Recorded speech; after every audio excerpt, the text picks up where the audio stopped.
just wanted to do that. That's why I pre-wrote on it, take 31, because this is not gonna go smooth. Look at Miko. He's like, He's I'm just in the video. he I'm said, here "Okay, now. I'll wait." Flicks and giggles. Take 4. All right, we are back. As promised, the Lilo and Stitch episode of Flicks and Giggles. This is the Nonsense Nexus. I am X. I go to the movies all the time. And this is Ree. And I don't, except for this time. She went. We won. We got her in the theaters.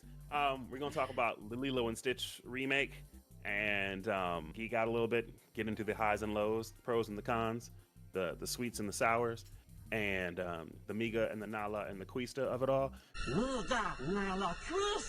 So let's start with just talking about what this movie is and what it's about. I think the best way to do this is just it's a remake of the one that came out in 2002. All right, moving on. No, it's slightly more than just a remake because of course it's modern Disney. They're not just gonna pull a DreamWorks is apparently doing and do a shot for shot absolute remake of an existing movie.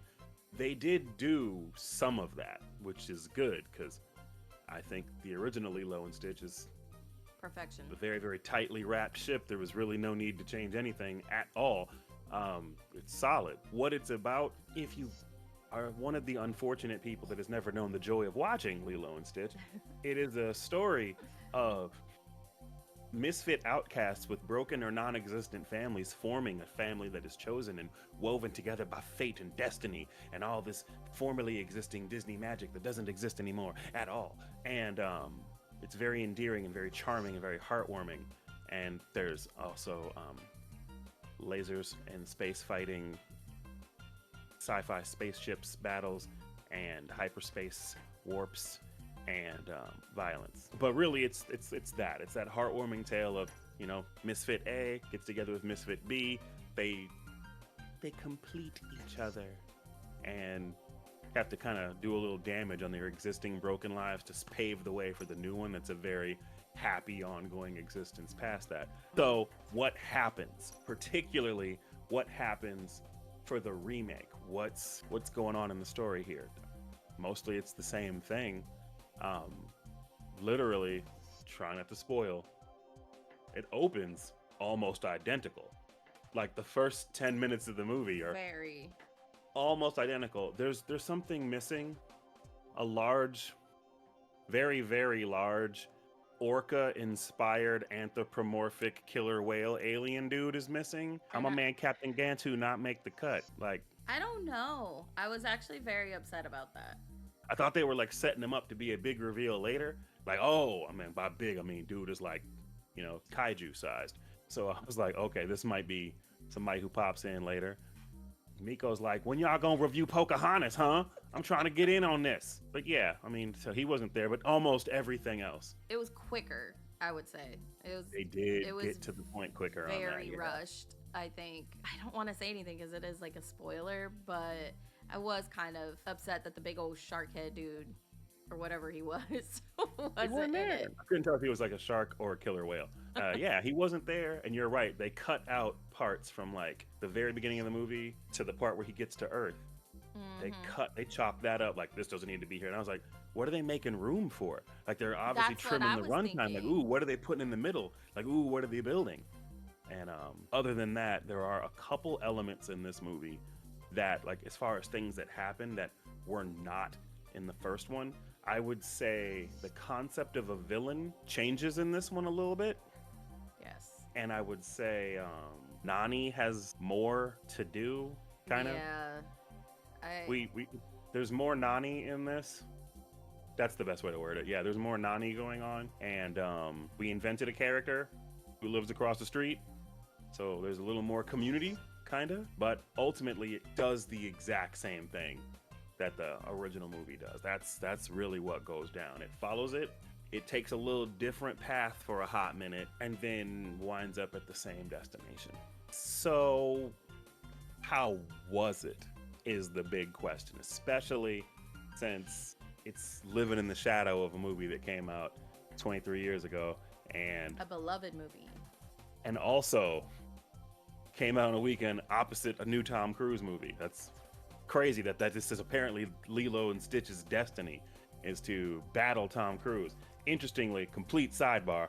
Back in 2002, Minority Report came out, and Tom Cruise teamed up with Steven Spielberg to be #1 at the weekend, #1 for the weekend, and it was controversial. And there's a conspiracy theory that it's like, it didn't really win because Lilo and Stitch came out spitting fire. It was bars. So it's happening again, once again, Mission Impossible, Final Reckoning versus Lilo and Stitch. And I'm telling you, man, Lilo and Stitch. So I don't really think it's going to be room for any controversy. I'm just talking about, not talking about necessarily strength of the movie, just I went and saw Lilo and Stitch and everybody had a Stitch onesie on or a t-shirt or a hat or a jersey or some kind of custom made fit. I'm surprised they weren't handing out lays at the movie theater. But how was it? I have ups and downs here. Same. The main thing I wrote down as far as my notes, there were some changes, there were some choices. I don't like to do sandwiches like, oh, tell a good thing and then a bad thing and then a good thing. I don't do all that. Like, oh, you have great punctuality, but you suck. And you're very, very good at matching your socks to your shoes. Nah, I don't do that. I'm going to tell you straight up everything. If you don't like it, take some painkillers because if the truth hurts, take some ibuprofen. So this is where I'm going to have to say we have to ease up on spoilers. Well, that's the thing. I feel like if I were to say anything, I'm gonna spoil the crap out of things. Two of my biggest complaints about the movie directly relate to how the ending happens compared to how the original happens. And no non-spoiler right now, like this movie is inferior to the first one. Straight up, it's not as good. Not because it's like cheesy, corny, dumb. No, because it's just not tightly knit. This one's fast and loose. It's not terrible. It's just like, no, you did this better 22 years ago. 23 years, whatever. How you not do this right? So, right. So that being said, I think we got to open the floor to get significantly spoilery. Since it does very closely mirror a previous movie, I feel okay about spoiling some things because, Okay, so as of what point are we gonna spoil it? Now? As of right now, if you don't want to hear spoilers, you gotta skip forward to the next section, and we gotta put timestamps in so someone can skip forward. Right. But beyond that, let's go because I have to say, how was it? And comparing it to the original, like I said, Captain Gantu didn't make the cut, but literally every other character did. I'm actually kind of glad he wasn't because. Why? I think Pleakley and Jumba looked terrible. I think visually they looked worse. Not cool. But here's the thing first thing on my list, let me say it now because I should have started with this. Lilo not paying for Stitch at the animal shelter and not getting the document that says she's legal guardianship, that was left out entirely. That makes the end of the movie not work. That was key. That completely ruins the end of the movie because now it's like it ends the same way, but not because there was reasons and there was structure and there was like, a thought out plan. It was because, they look so happy. I'll just let them do that. I'll just break every rule in the International Interstellar Federation because this little Hawaiian family looks happy. Yeah, right. There's no viable reason. $2. A little $2 visual joke of passing the money back and forth, and one stamped approved document made the ending of Lilo and Stitch function reasonably. So what we do this year, what we do in 2025, let's just take that out. What? Yeah, what was so controversial about that scene? Like, why do we not do this? Here's a good thing though. It always seemed silly to me that Jumba, how do you say his name? Jumba. Would just make a complete 180 at the end of the movie and just go to help them because he's very persuasive, was the line. And now he's just like, that was, okay, so for him to not make that same 180 and trying to catch Stitch and turn him into experiment 627, I thought that was actually, I give that a thumbs up. That was a smooth change. Like, that was a good idea because him just flipping the good guy at the end was just, he did seem like more of a mad scientist originally. So I guess him being more chaotic and crazy was cool, but this just was like, okay, this makes technically more sense because he wouldn't just change his whole idea. He was never a bad for guy. no reason. But okay. Because Stitch just said they did manage to make it very endearing and charming because one of my favorite lines in the movie was still there. It was delivered very much the same, but it's hard to beat it just for Pudge controls the weather. Yes. Pudge controls the weather. The original delivery of that, like, you have to be a little kid and you have to have the stress and the statement and everything to do it, and the setting. But she did that. Kelly was unhappy that the whole conversation about why she has to feed him a peanut butter sandwich was removed. She did not get to say, I can't give him tuna, I'd be an abomination. That was removed. And I was like, oh yeah, that is not cool. That was taken out. Because because that was the whole thing. She says abomination. They kept calling Stitch an abomination. Abomination! As for that abomination. And it was like cohesive with each other. Like, and Well, yeah, I didn't think about that. That is also a thing. I was yeah, super annoyed with that too. They didn't even say the word abomination the whole movie, did they?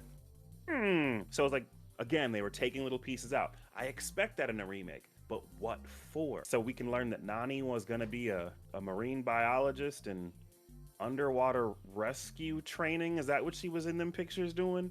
That's like a exercise. Okay, you took stuff out to put something else in for the sake of Nani. Okay, cool. But was what you gave Nani important to anyone? The movie is not called Lilo, Stitch, and Nani. It's called Lilo and Stitch. So if you aren't one of those two, I probably don't care. That's just how I feel. Did Nani stuff pay off? Sure. Kind of. No, it did. It paid off. But was it necessary? Nah, bro. No. Also, that was not Cobra Bubbles. I don't care what you say. That was not Cobra Bubbles. That was a different man. That might have been Diamondback Fizz. That might have been Python Foam, but that was not Cobra Bubbles. I don't know what Courtney B. Vance was doing. I don't know why they had him do it, but I'm going to talk more about that in characters and performances later on. But that was not. He has one of my favorite lines. He has a lot of my favorite lines in the original movies because, you don't have Ving Rhames' voice and you don't have someone writing something saying, thus far you have been safe in the harbor of my patience. Thus far you have been adrift in the sheltered harbor of my patience. Stuff like that. He said, like, I mean, I'm not directly quoting it appropriately, but we didn't get any of that from him. And I don't like this Cobra Bubbles. He's not intimidating enough for the name to be the joke that it was. Right. He wasn't intimidating at all. No, I don't like it. I didn't like that. He wasn't. Those are changes in me. That change made me unhappy. It did have some good laughs. So it's quite enjoyable. I don't want to make it seem like I'm just bagging on it because it's not the original. No, it's quite enjoyable. Like I said, I'll probably say this 2 more times. Inferior to the original, but not terrible at all. That's how I'll play that one out. You said you have things. You have stuff to say. Oh, tell me, Ree, how was it? I'll agree with you that it wasn't obviously as good as the first one, the cartoon itself. And I was actually very happy about it because the way that they animated Stitch was perfect. And then, like you said, Pleakley, I think, was as good as you're gonna get, but Jumba was horrendously just disgusting looking. Like, he didn't have to look like that. Not only that, the size difference, really weird. I didn't like the fact that who they casted for Jumba and Pleakley at all. Oh, get me started on casting. Hated that, like, just very much like Cobra Bubbles' voice, right? Jumba's voice had an accent. Jumba's voice was deeper. And that's why stupid shit he would say hit harder and funnier. So one of my favorite lines. You have, wasn't there. And no hate to whatever his name is. I always mess it up, so I'm not gonna. Zach Galifianakis. Zach, right? Zach G. No hate to him because he's awesome at what he does, but this was just not it for him, in my opinion. And then they had the dude that was in Hamilton, I think it was. I think he was the king in Hamilton, if I remember correctly. I could be very wrong about that. He's gonna kill me if I'm wrong. Magnuson. I have no idea what his name is. But his voice was so weird. It was like, at first it was Pleakley, then it wasn't. And then it was, and then it wasn't. And it was like, I cannot keep track with it. Like, their casting And I know I'm just talking, I feel like I'm just talking shit, but I did not like it. It didn't hit. And then they made Pleakley to be so much more enthusiastic than he really was, because he was very much like, I'm going by the rules kind of person. And this guy was like, oh, I just want to hug everybody. I want to love everybody. And it was like, Stop saying stuff like that. no, he wasn't like And that. dressed like a woman the whole time. He was Which like I know that. it's a thing. I know that was a thing. But It was. it wasn't that big of a thing. And that was fine. I wouldn't have cared about that, honestly. It was just the fact that he was seen as like dumb, and he wasn't dumb in the movie. He was actually very smart, and the only thing that he was very passionate about was the research of the Earth, ERs, you know, and the mosquito. Why they didn't do the mosquito thing is ridiculous, because that was funny. Thinking that till just now, right? And so that hurt my heart, because the joke at the end of it was that, like, so these are the three things I wrote down while I was there. I said, Jumba's voice, no bueno. Where's the big shark? The beginning, totally rushed. If you never seen Lilo and Stitch cartoon movie, which is very rare, but I know somebody that hasn't, which is still crazy to me, and they jumped into this one, it was like kind of pieced together in a weird way. What really kills me, you'll see memes and stuff like that everywhere saying, remember, and I've said it before, how Disney was way more woke prior to woke being a thing. They had a bunch of cultures. Lilo and Stitch was the biggest one, I feel like, and if there is another one, I apologize, but they like drew them very accurate. Yeah, Nani was thick. Like, she had a little belly. Lilo was a chunky little girl, and that was fine. It was cute. It is cute. And no hate on the actresses or whatever, but when I thought they were casting Nani and stuff like that, they were still going to be like that. Like, and if you go to Hawaii, you're gonna sit here and tell me that they couldn't cast somebody that was just built like that? They're everywhere there. So I'm like, why would you cast, no hate to her, she's very pretty, but why would you cast somebody that wasn't like Nani? You know? And Nani had more of that Polynesian accent with her as well, because actually the voice of her, I think, was a social worker, I want to say. I have a whole thing about that. Don't worry about it. We'll talk about that. A whole thing about it. And the neighbor was the old lady, I want to say. Yeah, stop undercutting my glory. Okay. I had a whole thing about that. I'm just saying. Cast later. But yeah, the Jamba looks was not 100%. I don't like how they made Jamba the bad guy. They took the shark out and made Jamba the bad guy. He was a mad scientist, but it's not like he was sitting there like he didn't care about Stitch. The way it came off in the cartoon was that he knew Stitch inside and out. Right. And then he was seeing Stitch's development. He was literally narrating Stitch's development in the movie. He was like, what is he doing? Why is he going into the water when he knows water is the one thing that he can't survive in? So he was narrating all of that. You were seeing the character growth in Stitch through Jumba. And that was not there. It was all Jumba's like, I'm gonna kill him, I'm gonna kill him, I'm gonna kill him. Like, why? And well, not like he was gonna kill him. He's like, I'm gonna capture him. I'm gonna upgrade him and take this out and make him into a better version but of that a makes monster. me really upset, because I feel like that's Disney's way of, we gotta milk another movie out of this, or we're gonna get new merch for this. It's just like with the little guns showing, like the whatever you call teleporting things. I feel Portal like gun, because somebody obviously played Portal and the cake is a lie. Yeah. So I liked it in a sense if I could see Stitch animated in live action or whatever, but I feel like the changes that they made were so unnecessary, and I would have preferred a verbatim thing and throw in throw in little other jokes maybe with it, but like Elvis wasn't even used as much as it was in the other movie. He dressed up in the full glittery Elvis fit at the end, very end of the movie.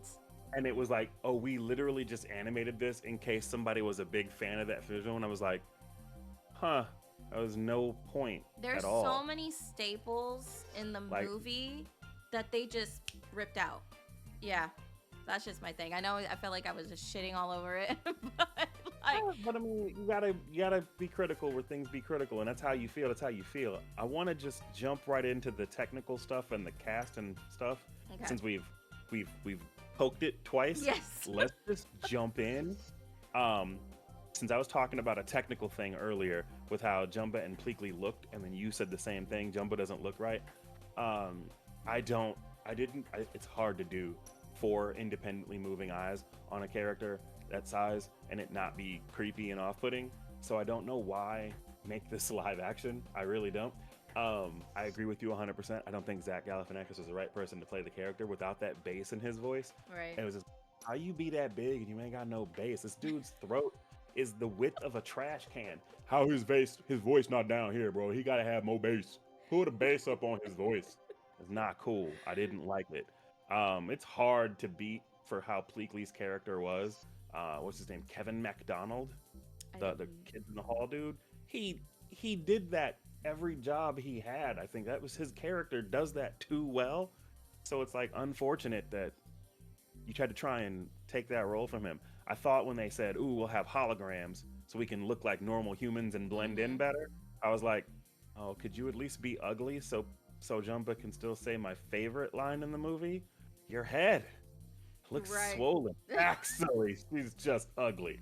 Actually, she's just ugly. I cried at that the first time I heard it. It's the funniest thing I've seen in a Disney movie ever. So they denied me that. So I didn't think the CGI looked good consistently. It actually looked bad. Like at the very end, Pleakley standing there with the humans, and I was just like, it's looking rough. So I wasn't happy with that. But the Galactic Federation Chancellorwoman, first of all, CGI wise, highly accurate, looked better. It looked better. If you weren't those two and you were a CGI character, They did the robot throwing up accurate. Right. Well, in the scene where everything was CGI, I guess they looked better because everything was CGI, so I didn't have the expectation of realism. But as soon as they got to Earth, it's like, ugh, it's looking rough. Another technical thing, in 2002, the movie was 1 hour and 25 minutes long. This one was 1 hour and 48 minutes long.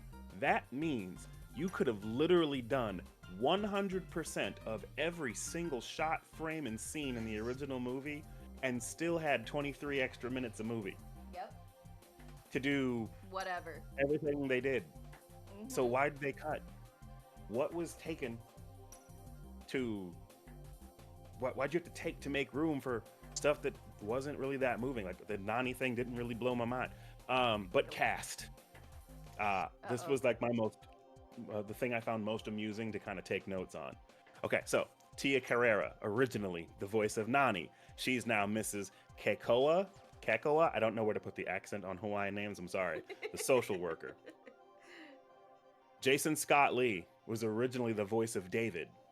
And now he's Nani's manager at the luau job. Cool. Amy Hill, who I know as Cam motherfucker. I always know her from Next Friday. Yes. She was Mrs. Hasagawa, who had the melon put on her head. Why is everything so dark? And now she's the neighbor woman, Tutu, and Chris Sanders returns and does Stitch both times. Was Ving Rhames busy with Mission Impossible? Is that why he wasn't able to come back? Is right? that why? Did Tom Cruise sabotage my movie for his movie? Because Ving Rhames wasn't even in Mission Impossible Final Reckoning that much. And it's like, is he retired or something? And Tom Cruise, like, held him dead to rights. Like, you have to do this movie or I'll end you. But like, come on, man. That was messed Come be up, Bubble man. Bubble. Please. Everybody else was here. Practically. Obviously I just listed 2 people that weren't.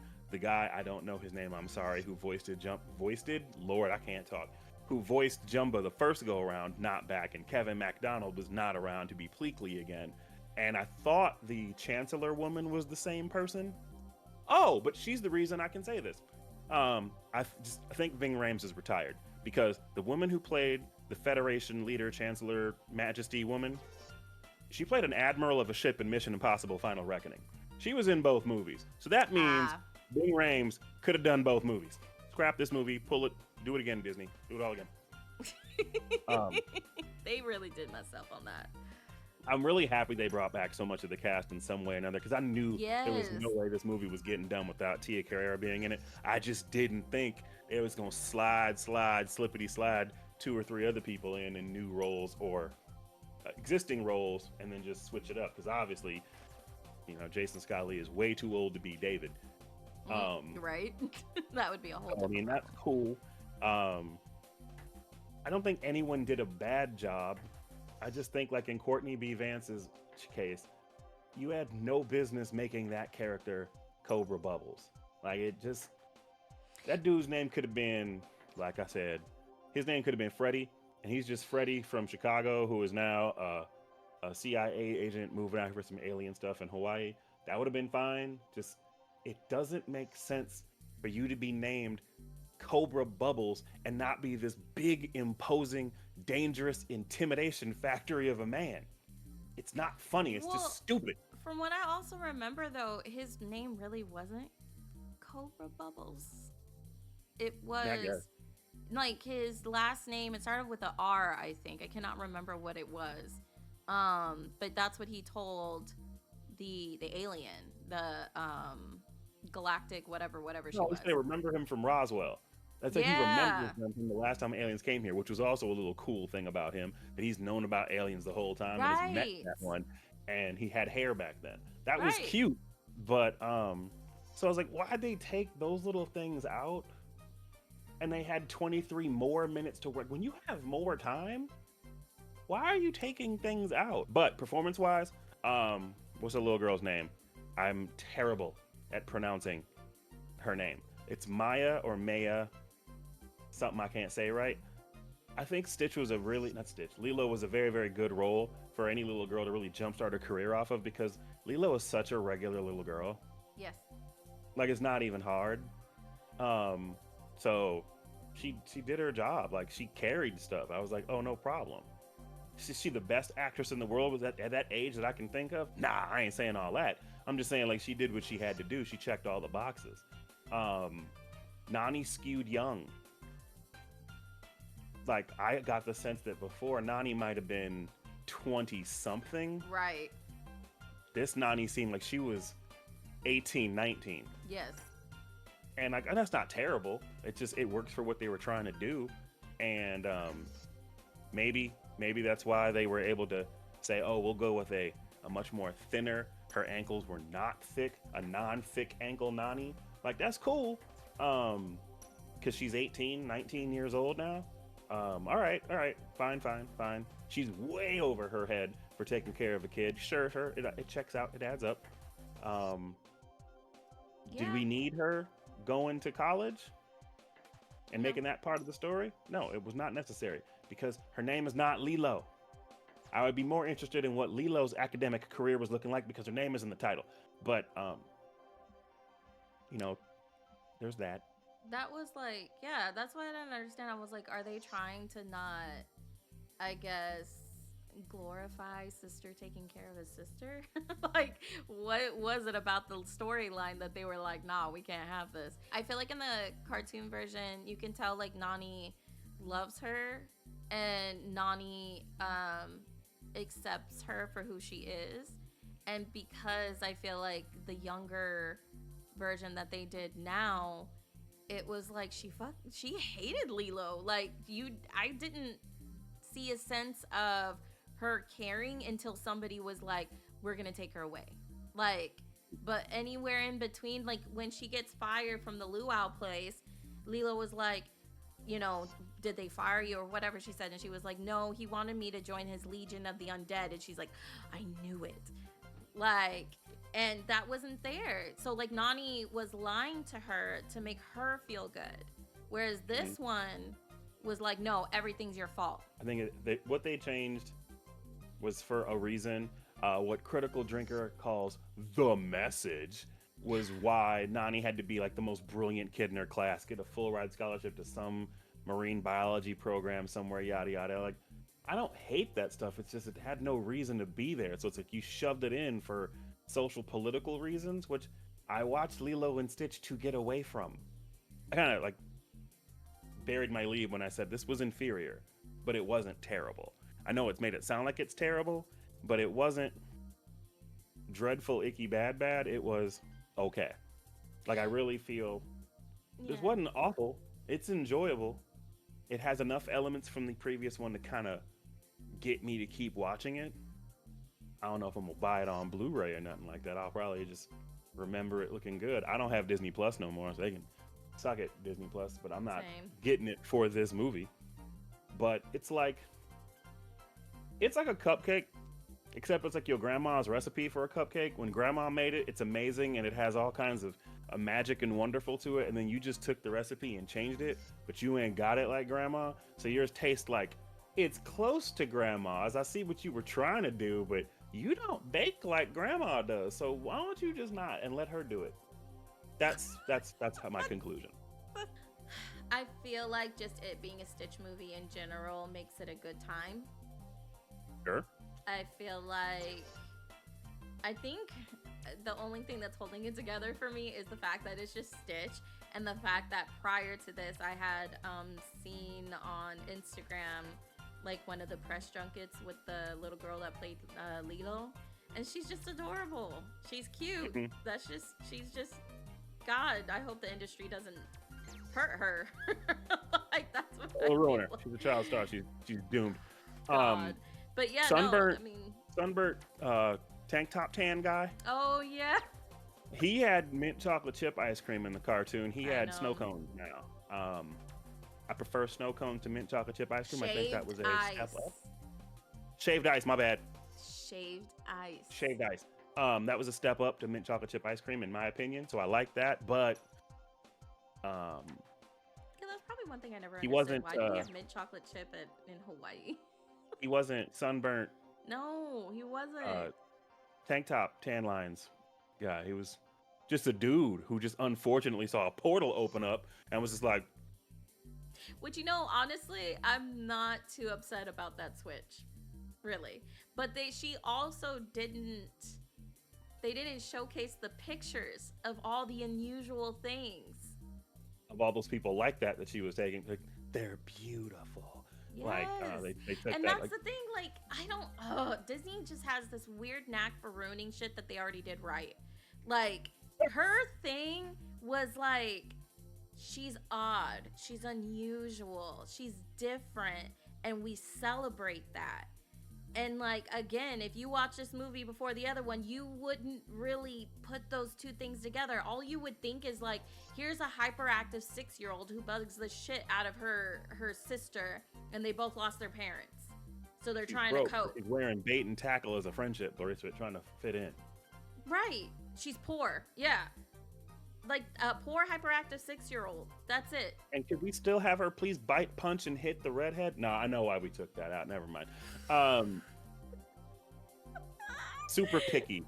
I'm super picky about this. They downgraded Stitch's super strength qualities were downgraded because he swung and hit Jumba in the face with a car. With a punch buggy, and I feel like that's because this generation doesn't know what that is. Oh, maybe. Maybe. But the jokes weren't there. When they were tossing around the little bomb, they're like, Merry Christmas, Happy Hanukkah. Like, all that stuff, that wasn't even there either. And then when Jumbo was like saying, he was like, you know, I tried to give you my good looks, but something went wrong. But then that really bleeds into the fact of like, Jumbo saw him as his kid almost. Like, oh yeah. So of course they took that out, which I don't know. When he steals the Power Wheels little electric vehicle girl's car, hot wires it, and somehow makes it drive super fast, I was like, how's that doing that? That engine doesn't have that kind of power. But when the cartoon did it, the fully animated version, it was a big wheel and Stitch was pedaling. Because Stitch has super strength, it made sense that it was going that fast. So, but they were probably like, who has a big wheel anymore? They should have got your a mom scooter. has a big wheel, you punk. No, I'm sorry. They should have just kept it a big wheel or a bike. Or a Bike. scooter. If he was on he was on an inline standing scooter and he just Yeah. grabbed Lilo and he was pushing it, that'd make more sense. I don't care. Do it better, not But do then they stupid. would be like, oh, there's gonna be parents that are gonna be like, well, why didn't Lilo have a helmet on? Why didn't your mom have a helmet on when you were born? No, I'm sorry. I'm getting angry. I gotta stop. Lilo is beloved for a reason. And you took all the essence and you put a Disney theme on it so you could probably milk it for something else. Making There's Jumbo a- the bad guy is crazy to me. I don't know why. I know to some it's not far-fetched, but like It it's made more sense to me. I'm not saying I liked it. I preferred Captain Gantu being literally the big bad, but like right. they took all those elements from Jumba away, where you saw his more affection and interest in Stitch as a character. So taking that away from him and making him just a consistent bad guy the whole time, at least that worked. I don't want to confuse that. I think that worked with I approve, but there's a thirst meme about this movie before the movie came out from What? the surfing scene where like Lilo and David are swimming or something, or there's a turtle or something going under them while they're sitting on the surfboard, and Nani's sitting on the surfboard straddling it, and Stitch is sitting on the surfboard with her. And people said in the meme, I can't wait to see this scene get remade in real life. Oh, naughty. And it was Oh. like, haha, they didn't wear swimsuits like that in the movie. They were ready for your thirstiness. And Nani wasn't thick. There wasn't. She was not. Um, I'm kind of really upset about that. I'm not saying that she's not Polynesian because, okay, coming from a halfling Super like Hawaiian me. though, like both them two girls. Yeah, were. and I'm not They're saying that. I'm straight just up saying Hawaiian. that, like, because Nani was darker too. How is, like, I just feel like, Yeah, one of them looked like in the movie as sisters. Lilo And be out in the everybody- sun more than Nani. right? Well, Um, and it's probably true, but like, But let's not pretend Nani wasn't bad though. She was skinny, but she was still bad. that's what I'm saying. I'm not saying that she's bad as in bad. I'm just saying, and again, this is coming from somebody who is Mexican, has no accent or anything, but if I'm trying to portray something in a movie that was in a prior movie already, and then like it was already, and people applauded that freaking movie because of the accuracy. Even the lifeguard chick was thick, like, and then It was a everybody Baywatch joke. whatever, and then everybody is just skinny, regular, light-skinned, like, except for Lilo. Lilo was not light-skinned, and I love that. But because if they would have made Lilo light-skinned, I probably would have been very upset. Like, come on.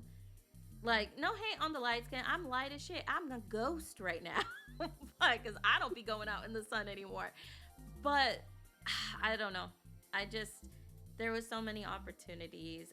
And then even more exposure stuff to, like, Polynesians. And you don't have to be a certain type of way to be an actress in a Disney movie. But that's what they want.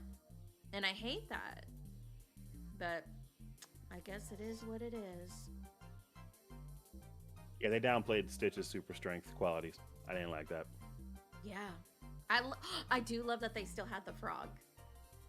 They did have the frog, But they didn't tell the story of the ugly duckling. the ugly duckling.